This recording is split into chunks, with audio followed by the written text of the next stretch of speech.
Senior Lieutenant Viktor Belenko was flying so low over the Sea of Japan that the Whitecaps looked close enough to touch. His men would have called it madness. He held the aircraft at barely 100 feet above the water, engines screaming, and the coast of the Soviet Union already gone behind him. His tanks had been full when he broke away from his formation. Now the gauge was falling toward a number that meant he would not be flying much longer. It was September 6, 1976.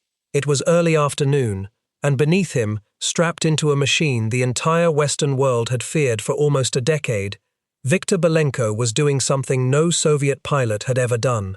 He was stealing the most secret interceptor in the Soviet arsenal and giving it away. The aircraft was a MiG-25. In the West, they called it the Foxbat. For 9 years, it had been a ghost. American intelligence had photographs of it. They had radar tracks of it. They had nightmares about it. What they did not have was one they could touch. Belenko intended to change that in the next few minutes, if his fuel held, if the weather broke, and if the men now scrambling to intercept him did not shoot him down first. He was aiming for a military airfield he had seen only on an outdated map. He would not reach it.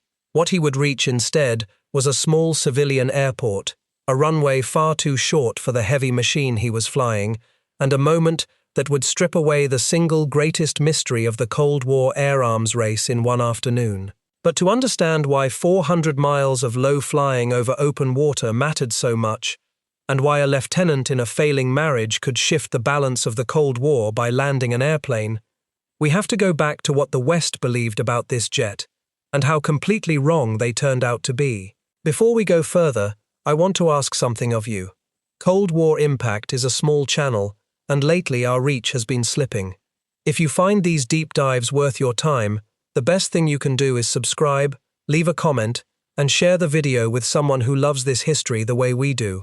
Every like, every comment, every share tells the algorithm to show this to more people, and it is the only thing that keeps a channel this size alive. Now, back to the Sea of Japan, and to the machine everyone feared and no one understood.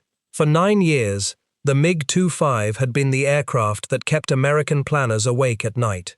It was not a rumor, it was not a bluff. Western radar had watched it climb higher and faster than anything the United States could put in the sky. And because the West could see what it did, but never see what it was, they filled in the blank with the worst thing they could imagine. They imagined a superfighter. They imagined a machine built of titanium that could outrun, outclimb, and outfight everything in the American inventory. They built an entire generation of aircraft to answer it. And the terrifying part, the part that drove billions of dollars in spending, was simple. Nobody in the West had ever laid hands on one. Every assessment they had was a guess dressed up as intelligence. The problem had a shape, and the shape was this. You cannot defend against a weapon you do not understand. And in the middle of the 1970s, the United States did not understand the single most intimidating aircraft the Soviet Union had ever flown. They knew its silhouette. They knew it was fast. They did not know what it was made of, what it could really do, how far it could fly, or whether the fear it inspired was earned or imagined. The answer to that question was locked inside a machine that never left Soviet airspace, guarded by one of the most secretive military establishments on Earth. And what almost nobody understood at the time was that the answer would not be stolen by a spy, or photographed by a satellite, or pried loose by a diplomat. It would arrive on its own, flown by a man who simply decided he was done. To see how badly the West had frightened itself, you have to go back to a summer day near Moscow, 9 years before Belenko ever touched the throttle. On July 9, 1967, at an air show at Domodedovo, the Soviet Union rolled out a set of prototypes and let them fly past the crowd. Western observers were in that crowd, and what they saw stopped them cold. The aircraft had enormous wings. It had 2 colossal engine intakes, each one big enough to imply engines of monstrous power. It had twin tails and a shape that screamed speed. The analysts went home and did the only thing analysts can do with a photograph and a stopwatch. They extrapolated. Big wings suggested a fighter that could turn hard and fight at high altitude. Huge intakes suggested tremendous thrust. Put those together, and you had, on paper, an air superiority fighter that could dominate anything the West had. They gave it a name, Foxbat, and the fear began. The reasoning felt airtight at the time, and that is the danger of it. A large wing gives an aircraft a big lifting surface, and a big lifting surface usually means a jet that can turn tightly without stalling, which is exactly what you want in a dogfighter. Enormous intakes usually mean enormous engines, and enormous engines usually mean the power to climb and accelerate like nothing else in the sky. Every individual assumption was reasonable. Stacked on top of one another, they built a monster. What the analysts could not know, because they had never seen inside the machine, was that the huge wing was not there for agility at all. It was there to lift a very heavy aircraft to very high altitude, and it was so large precisely because the aircraft it carried was so heavy. The West read the shape correctly and drew exactly the wrong conclusion, and there was no way to check the work. That was the whole problem in a single image. Then the record books started filling up, and the fear turned into something close to panic. Soviet pilots flying stripped-down versions of the design began setting world records that read like science fiction. They pushed speeds over a closed circuit past 2,900 kilometers per hour. They set climb records, reaching altitudes in minutes that Western fighters strained to touch at all. They soared past 35,000 meters. Every record was real. Every record was verified by international observers. And every record made the machine seem more like a weapon out of the future and less like anything that could be answered with the aircraft than sitting on American runways. The Soviets, of course, did nothing to correct the impression. Let the enemy believe the thing is invincible. Fear is cheaper than steel, and it does some of your fighting for you. There was a specific reason the Soviets had built something so extreme, and it tells you everything about the era. The Foxbat was not designed to dogfight. It was designed to kill one particular thing.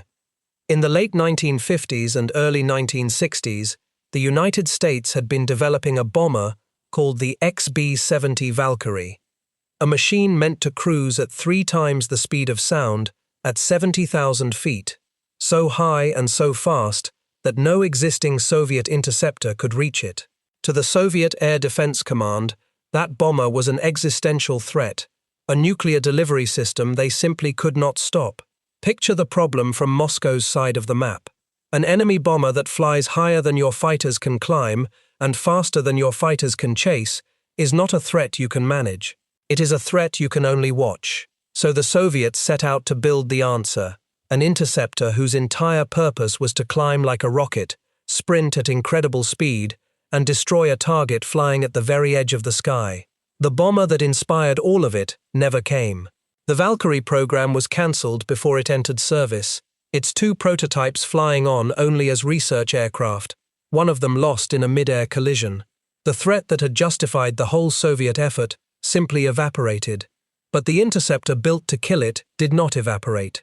It flew on, a superb solution to a problem that no longer existed, looking for a new reason to justify its existence. And it found one. The Americans were flying a reconnaissance aircraft called the SR-71 Blackbird, a machine that streaked across the edges of the Soviet Union faster than 3 times the speed of sound and higher than 80,000 feet, photographing what it pleased and outrunning everything sent after it. If any aircraft on Earth could threaten the Blackbird, planners assumed, it was the Foxbat. In truth, it could not quite reach the Blackbird either, lacking the altitude and the staying power to close the gap. But the chase gave the interceptor a mission, and it deepened its legend. There is a small, telling detail from those years that captures the real relationship between the 2 aircraft. Over the Baltic, Foxbats based in East Germany would rise to shadow American Blackbirds as they ran their reconnaissance tracks along the edge of the Warsaw Pact. The Foxbat could get close. It could climb to within about 10,000 feet below a Blackbird, cruising above 70,000 feet, and sit a few kilometers behind it, matching the intruder for a few fleeting moments. But it could never quite finish the job. It could not hold the altitude. It could not close that final gap. It could not turn its brief proximity into a firing solution before its own fuel and its own straining engines forced it to fall away and go home. The Foxbat chased the Blackbird for years and never once caught it. But from the ground, from a radar screen far below, all that anyone saw was a Soviet interceptor climbing to meet the fastest aircraft in the world, and that single image was enough to keep the legend fed for another year. And in 1971, the legend seemed to prove itself in the skies over the Middle East, in an episode that turned Western fear into something like certainty. The Soviet Union deployed a small detachment of reconnaissance Foxbats to Egypt. From there, they flew missions over the Sinai, over territory held by Israel, one of the most combat-hardened air forces on the planet. The Israelis did what any air force would do. They tried to stop them. On more than one occasion, Israeli Phantoms clawed their way upward and fired. They missed. The Foxbats were simply too high and too fast. Israeli surface-to-air missiles reached for them and came up empty. By Israeli radar accounts, one of these Foxbats was tracked at a speed near Mach 3.2, faster than almost anything had ever flown in combat. It should be said that Soviet sources later disputed that exact figure, and the true top speed of the operational aircraft was lower than that reading suggested. But at the time, the message the West took away was brutal and simple. The most feared aircraft in the Soviet inventory could fly over its enemies at will, and no one could touch it. What almost no one noticed in that episode was the price the Foxbat paid for its speed. When it sprinted away from the Israelis at the very edge of its performance, it pushed its engines past their safe limit, and the engines were ruined. That detail, buried under the far more dramatic story of an aircraft that no one could catch, was the first faint hint that the monster had a leash, that its speed was not free, that somewhere inside the legend was a machine with real and painful limits. But a hint is not intelligence, and no one in the West was in a position to act on it. What they saw was the miss, the empty missile, the target vanishing upward. What they concluded was that the Foxbat was untouchable. The hint would have to wait 5 more years for a man to deliver it in a form no one could ignore. The response to that fear reshaped American air power for a generation. Convinced they were facing a nimble, high-flying superfighter, the United States Air Force accelerated a program to build a new fighter that could meet it and win. That program produced the F-15 Eagle. The design was chosen in December of 1969. The first one flew in July of 1972. It was built around exactly the qualities you would want if you had to fight the monster the analysts had imagined. It had tremendous engine power. It had a thrust-to-weight ratio better than 1:1, meaning it could accelerate while pointing straight up. It had a radar that could look down and find targets against the ground, and the raw agility to turn with anything alive. The irony, which nobody could yet appreciate, was staggering. The Americans had built one of the greatest fighter aircraft in history to defeat an enemy that did not actually exist in the form they feared. But they would not learn that for years, and they would only learn it because of the man now skimming the waves toward Japan. Here is the heart of the problem, the thing that made this whole standoff so maddening. There was really only one way to end the guessing, not a photograph, not a defector's description, not a radar track. To truly know the Foxbat, the West needed to hold one in their hands, take it apart rivet by rivet, and read its secrets in the metal itself. And that was the one thing they could not arrange. You cannot buy a frontline Soviet interceptor. You cannot steal one out of a guarded airbase deep inside enemy territory. Every path to the answer ran through Soviet airspace, and Soviet airspace was sealed. The solution to the greatest aviation intelligence puzzle of the Cold War was sitting in plain sight the entire time, and it was not a machine at all. It was a person. It was any one of the pilots who flew the thing every day, if only one of them could be persuaded to leave and could survive the leaving. That was the overlooked answer, the one no budget could buy. Human beings have doubts. Machines do not defect. Men do. And to understand how badly the West needed a man rather than a machine, look again at what happened when they tried to solve the problem with force. The Sinai overflights were not just a demonstration of Soviet speed, they were a demonstration of Western failure. Israel had thrown its best interceptors and its best missiles at the Foxbat, and had come away with nothing but frustration. The jet had run from them at the edge of its performance and escaped every time. Years earlier, in a different war, the West had shown just how much it wanted a Soviet jet to examine. During the Korean War, the United States had openly offered a fortune to any pilot who would deliver an intact Soviet-built fighter, and eventually, a defecting pilot did fly one to freedom, handing the West its first close look at the aircraft that had tormented it over Korea. That was the template. That was how you truly learned an enemy's secrets, not by chasing the machine, but by winning over the man who flew it. But you could not order a defection. You could not schedule one. You could only wait and hope and be ready when it came. Every attempt to pin the Foxbat down by force had failed. The interceptors could not reach it. The missiles could not hold it. If the answer was ever going to come, it would not be taken. It would have to be given. The man who would give it had been circling toward this decision for a long time. Viktor Ivanovich Belenko was born on February 15, 1947, in Nalchik, a city in the foothills of the Caucasus. By his own account, given years later to the writer who told his story, his childhood was hard and lonely. His parents divorced when he was very small. He was passed among relatives, then raised by his father and a stepmother in a Siberian industrial town, working from a young age, learning early to rely on no one but himself.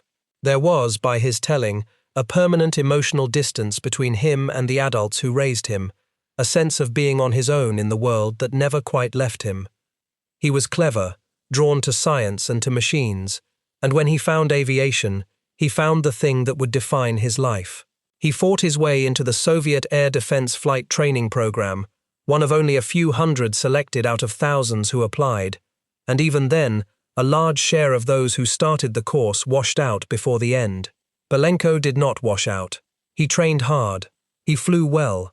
He became a flight instructor, which in the Soviet system marked him as one of the best of his cohort, the kind of pilot trusted to shape the next generation.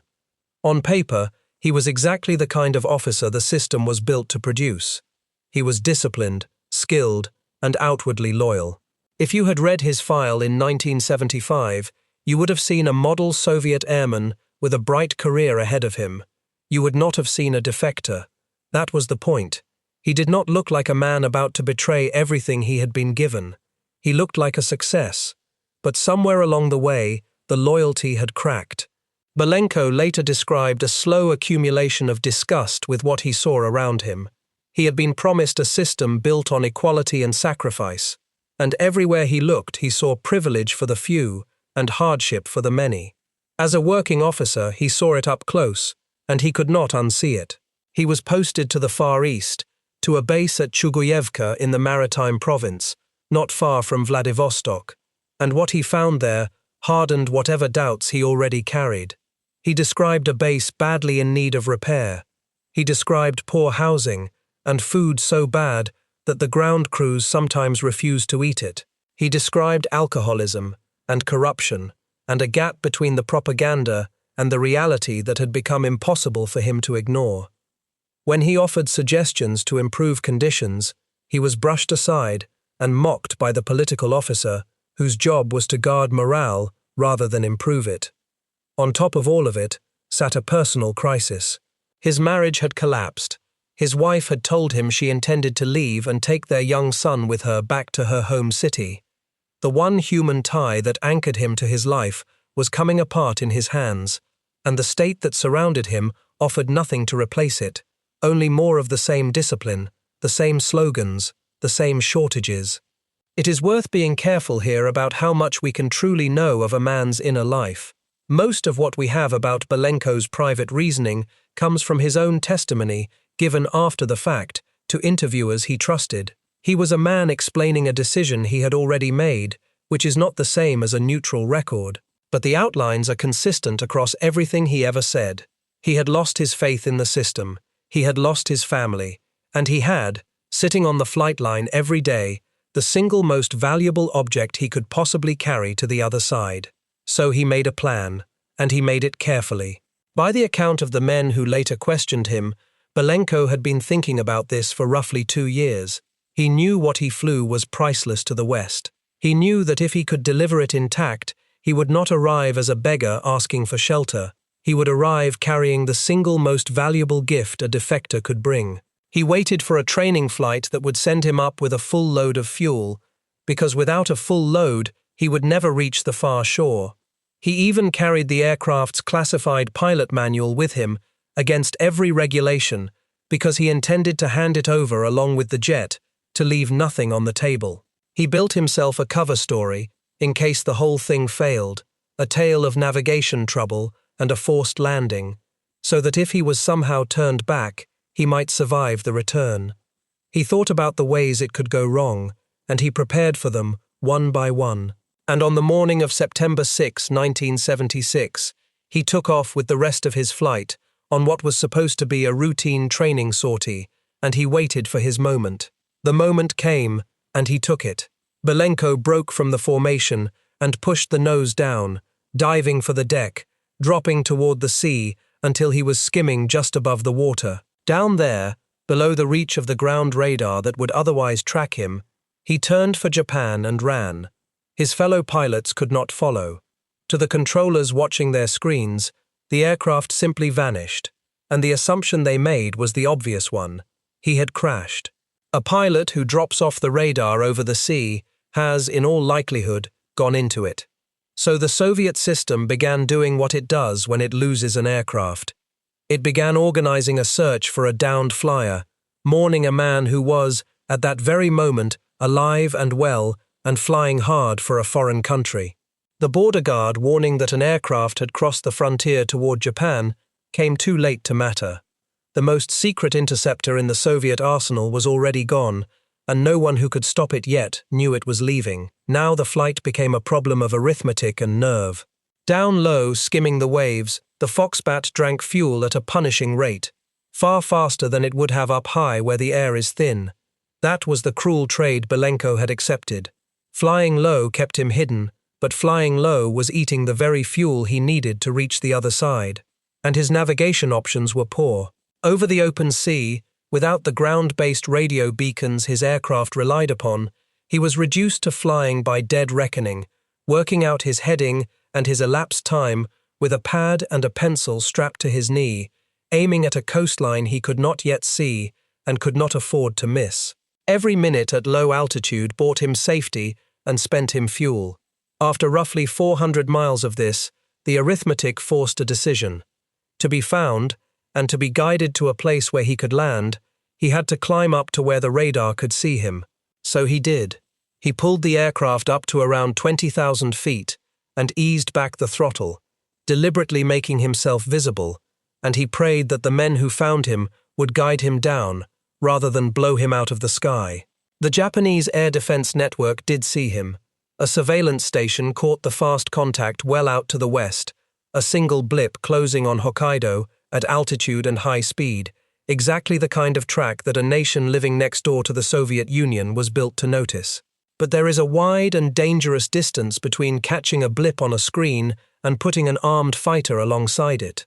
For long minutes the intruder flew on through Japanese airspace, with no one physically near him, a stranger in the sky that the system could see but could not touch. The alarm went up. The interceptors were ordered off the ground, and the clock that mattered most, the one measuring the fuel in Belenko's tanks, kept running down towards zero the entire time. They found him. Japanese radar picked up the unidentified contact coming in from the west, and the Japanese air defense system did exactly what it was built to do. 2 Phantom fighters of the Japanese Air Self-Defense Force scrambled from their base to intercept the intruder. And here, in a final twist, the Foxbat's own fearsome reputation nearly wrote a different and darker ending to the story. The weather over Hokkaido had turned thick with cloud. The Japanese Phantoms of that era did not carry the kind of radar that could pick a low-flying target out against the confused clutter of the ground and sea below. They climbed into the murk hunting for Belenko, and they could not find him. The very limitation that the West feared in its own aircraft, the inability to look down and shoot down, and now hid a defector from the country he was trying to reach. Belenko, for his part, had troubles of his own. His radio was tuned to the wrong frequencies, and he could not hear the calls being made to him, so the two sides groped for each other in the cloud and missed, and the most feared interceptor in the world slipped through Japan's air defenses one more time, this time flown by a man who wanted with all his heart to be caught. He descended through the cloud, looking for the military airfield marked on his map, and he found something else entirely. Below him lay the civilian airport at Hakodate, a busy commercial field with a single runway, and that runway was far too short for what he was flying. He had no better option left. His fuel was nearly gone, the Needle sitting on almost nothing. He lined up on the runway, and on the way down he came terrifyingly close to disaster. A commercial airliner, a Boeing 727, was rolling for takeoff as he came in. Belenko passed close enough to it that a collision was a genuine possibility, close enough that everyone who witnessed it understood how narrowly catastrophe had been avoided. He held his line, corrected, and kept coming, because he had nothing left with which to go around and try again. Then he put the Foxbat on the ground. He touched down fast and heavy on a runway built for airliners, not for a 30-ton interceptor arriving on fumes. He popped the drag chute to slow the machine. It was not enough. The aircraft thundered down the pavement and ran clean off the far end, ploughing past the threshold and out onto the ground beyond, the nose wheel tire bursting under the strain, the whole machine finally shuddering to a stop well past the runway, close to the airport's navigation antenna. He had made it. By his own account, given decades later to a journalist he trusted, when the wheels finally stopped rolling, there were only about 30 seconds of fuel left in the tanks. 30 seconds. That was the margin between the most important aircraft defection of the Cold War and a fuel-starved crash into the Sea of Japan. A different headwind, a few more miles of cloud, one more circuit of the field, and the story ends at the bottom of the water, with nothing recovered and nothing learned. What happened next on the ground had a strange, tense comedy to it. Belenko had just done something no one had ever done, and now he sat in a cockpit in the middle of a foreign country that had no idea what had dropped out of its sky. Curious airport workers and local residents began to gather, edging toward the strange, dark aircraft, some of them lifting cameras to photograph it. Belenko understood with perfect clarity how valuable the machine beneath him was, and he understood that it could not be allowed to become a roadside curiosity pored over by a crowd. He climbed out and fired his service pistol into the air to drive the onlookers back, determined that the jet fall into the hands of the authorities and no one else. The airport staff called the police. The police, confronted with an armed foreign pilot and an airspace violation over which they had no clear jurisdiction, were very nearly as bewildered as everyone else on the field. In time, they took him into custody, closed the airport, and began the slow work of understanding what had just happened. And through all of the confusion, Belenko asked for one thing, over and over. He asked for political asylum in the United States. Within days, the President of the United States personally approved the request, and Viktor Belenko passed out of the Soviet world and into the American one, leaving behind him the greatest intelligence prize of an air war that, in the end, was never fought. Because the prize was the machine, and now, at last, the West could open it up and read it like a book. The Foxbat was moved under heavy security, away from the crowds and the cameras.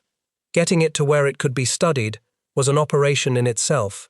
The aircraft was partly taken apart on the ground at Hakodate, loaded aboard a giant American transport plane, a C-5, and flown under fighter escort to a base further south, where the serious work could begin behind a fence and out of sight.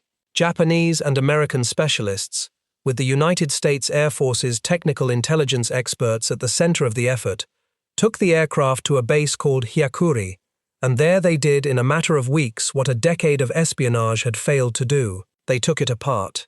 Over roughly 2 months, working through the airframe piece by piece, they stripped the most feared interceptor in the world down to its bare bones, and what they found rewrote 9 years of assumptions. The first shock was the metal. Everyone in the West had assumed the Foxbat was built of titanium, the exotic, expensive, heat-resistant metal reserved for the highest performance aircraft, the very metal that made the Blackbird possible. It was not.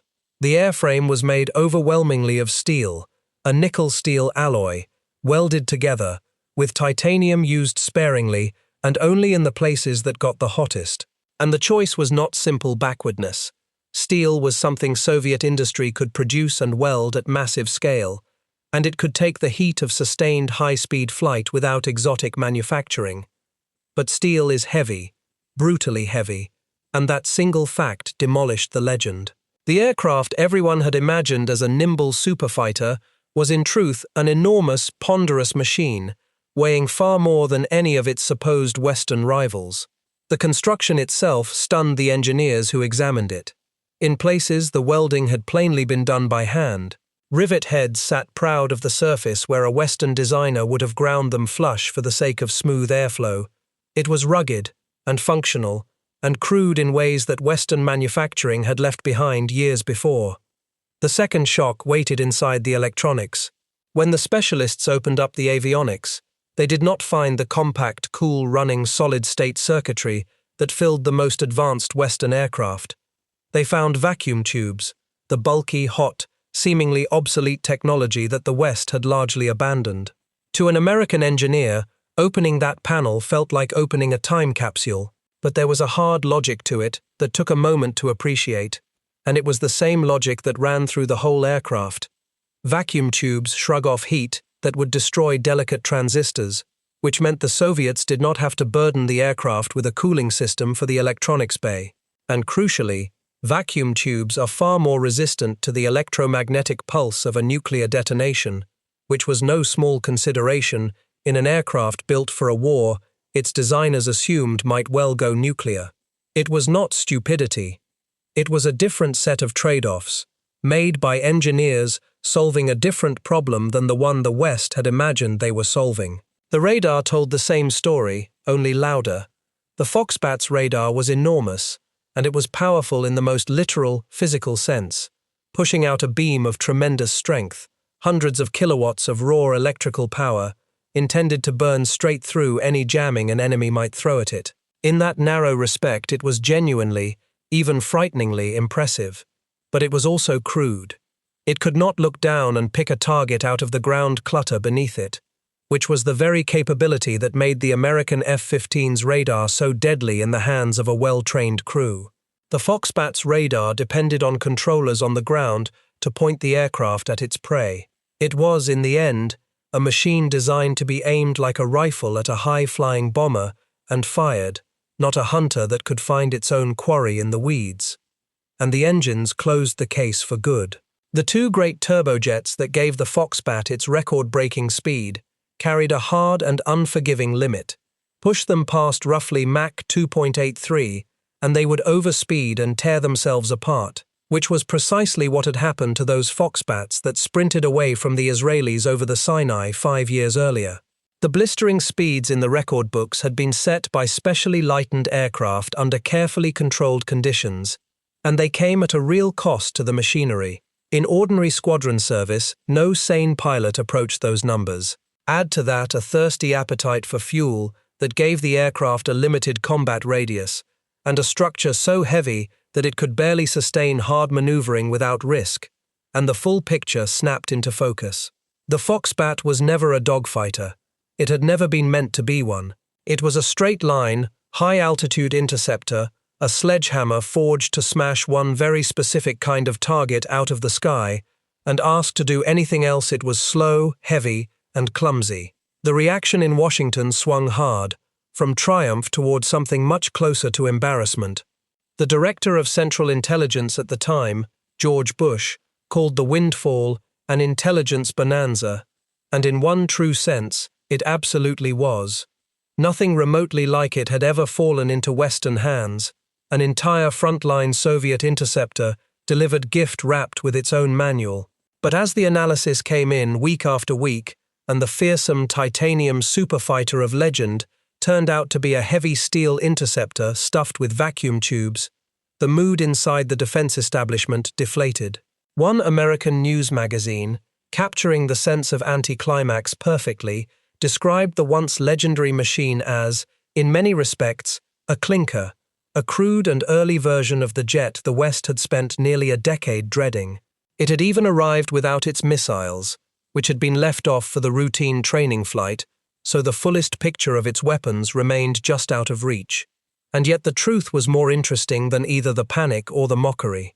The Foxbat was far less than the West had feared in agility, in avionics, and in range. But it was far more than the West wanted to admit, in raw speed, in rate of climb, in the sheer brute power of its radar, and above all in the rugged cleverness of building a Mach 2.8 interceptor out of ordinary steel that ordinary Soviet factories could actually turn out in numbers. The fear had been wrong. The respect was not entirely misplaced. It was simply pointed at the wrong things. The more the engineers studied the aircraft, the more their first contempt gave way to a grudging, professional admiration. The crude welds and the exposed rivets looked primitive next to polished Western manufacturing, but the thinking behind them was anything but primitive.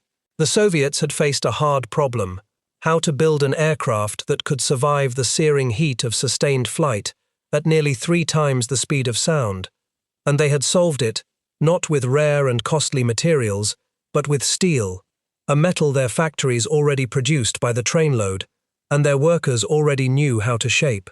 They had traded elegance for producibility, and in doing so they had built something the West could not easily have built at all: a high-speed interceptor that could be turned out in real numbers by an ordinary industrial base.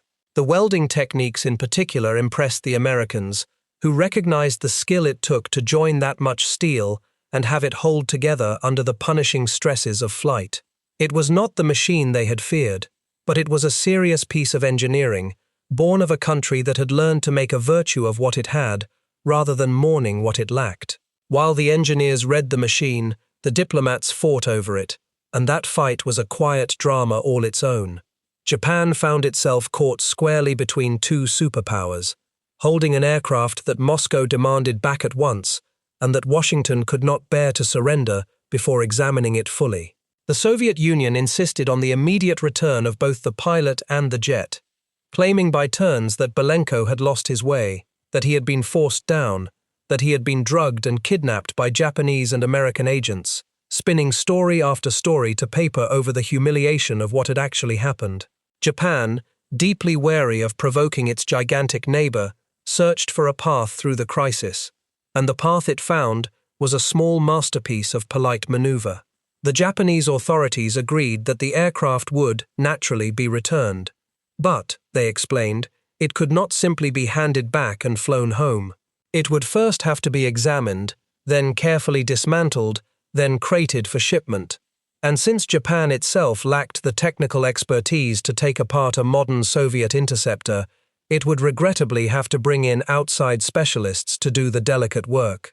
The outside specialists, to no one's surprise, were American. By the time the Foxbat was finally packed away for its journey home, it had surrendered nearly every secret it possessed. The return carried one last sting for Moscow. Japan shipped the aircraft back to the Soviet Union, broken down into roughly 30 crates, loaded aboard a Soviet cargo vessel, and along with the crates it sent an invoice. It billed Moscow around $40,000, partly for the crating, and partly for the damage the aircraft had done to the airport when it overran the runway and burst its tire. The Soviets, furious and humiliated, inspected the returned components, claimed that pieces of the aircraft were missing, and fired back with a counter-demand for $10 million in compensation. Neither side is known to have paid the other so much as a ruble or a dollar. The entire affair ended, as one Western diplomat later put it, with the Soviets sulking. They had lost their most secret aircraft. They had been made to look foolish in front of the entire world, and for their trouble, they had been handed a bill. For a tense stretch of days, Japan also had to reckon with a darker possibility, that the Soviets might not wait politely for the aircraft to be returned, and might instead try to take it back by force. Fearing a raid on the field where the Foxbat sat exposed, Japan moved ground troops, tanks, and anti-aircraft guns to Hakodate and put patrols out on the water nearby to watch for anything approaching. Out at sea, meanwhile, Soviet vessels seized Japanese fishing boats and held their crews, in what many in Tokyo read as blunt retaliation for the whole humiliating episode. The incident also lit a fire beneath Japan's own air defenses. The plain fact that a single intruder had flown into Japanese airspace and landed almost entirely unopposed was a wound to national pride, and it pushed Tokyo to buy exactly the things it had so painfully lacked that afternoon: aircraft that could see low-flying targets from above, and modern fighters with the look-down radar that its phantoms had gone up without. The damage to Soviet security ran far deeper than a single lost airframe, and this is the part that mattered most in the long run. Belenko had not only delivered the machine, he had delivered himself, and everything he carried in his head. He was an active air defense pilot in good standing, which meant he knew the codes, the radio frequencies, the tactics, and the interception procedures that the Soviet system used to tell friend from foe and to vector its fighters onto their targets. All of that was now compromised, and all of it had to be changed. The aircraft itself had to be reworked in a hurry. Within a couple of years, the Soviets fielded an improved version of the Foxbat, fitted at last with a radar that could look down and shoot down, the very capability the exploited machine had so glaringly lacked, along with better engines and new missiles. It was a costly, urgent scramble, forced from beginning to end by one man's decision to leave. There is a lesson buried in that scramble that intelligence officers still repeat to this day. A single human being who chooses to walk out the door can inflict more damage than an entire ring of spies, because a human being brings out not only the documents he can carry, but everything that he is and everything that he knows. The debriefings proved almost as valuable as the aircraft itself. Belenko was not merely a pilot who could describe a machine.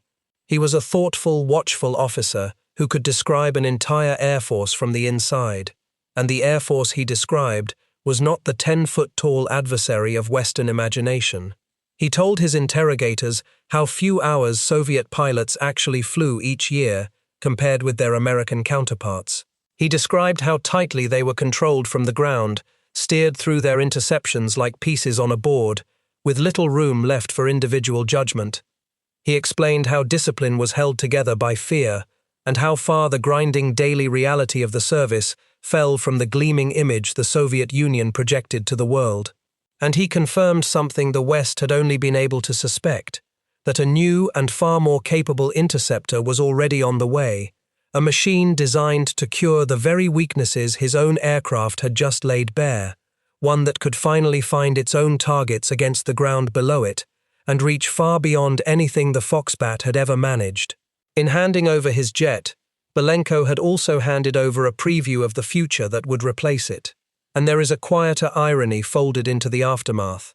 Belenko's defection dragged the squalid conditions of those remote Far East bases into the light, the bad food, and the broken housing, and the low morale he had raged about for so long. The shock of losing the aircraft reached high enough in the chain of command that, once investigators saw the state of the base for themselves, the conditions were actually improved. New buildings went up, a school and other facilities were built. The treatment of the pilots in that region got measurably better. Belenko had wanted, among all his other reasons, to make a point about how his air force treated its own people, and in the strangest possible fashion, by stealing that air force's crown jewel and handing it to the enemy, he finally forced someone to listen. Moscow was not content to lose him quietly. In the weeks after the defection, the Soviet Union set about explaining him away and, if it could manage it, pulling him back. State media told the public a carefully sanitized version of events, the story of a pilot forced down by misfortune rather than a man who had deliberately chosen to leave. Rumors were seeded and spread. He had been drugged and dragged off against his will. He was consumed with regret. In some tellings he had died in an accident and would never have defected at all. His wife and his stepmother were brought before the cameras in Moscow to make a tearful public appeal, begging him to come home and promising that he would face no punishment for whatever mistake he was said to have made. It was a performance staged as much for the watching world as for the man it named. But Belenko did not come home. He had weighed, more carefully than most men ever weigh anything, exactly what waited for him on each shore of that cold sea, and he had made his choice on a runway at Hakodate with a pistol in his hand and his tanks all but dry. There was no version of the story in which he climbed back into the cockpit and turned west. As for Viktor Belenko himself, the man at the very center of it all, he went on to do something that almost no one who becomes that famous ever manages to do. He vanished into an ordinary life. After the months of debriefing were finally over, he was granted asylum, and then something rarer still. In 1980, the Congress of the United States passed a law granting citizenship to this one particular man, and the president signed it into law. Viktor Belenko became an American not through the ordinary process, but by a special act of the national legislature, a distinction almost no immigrant in the country's history has ever received. He took a new name and moved quietly through a series of small towns in the American heartland. He worked as a consultant, advising aerospace firms and government agencies who valued what he understood about Soviet aircraft and, just as much, about the Soviet way of thinking. He remarried, an American woman, and he raised sons. He gave almost no interviews, and he never once tried to cash in on a fame that would have been effortless to sell.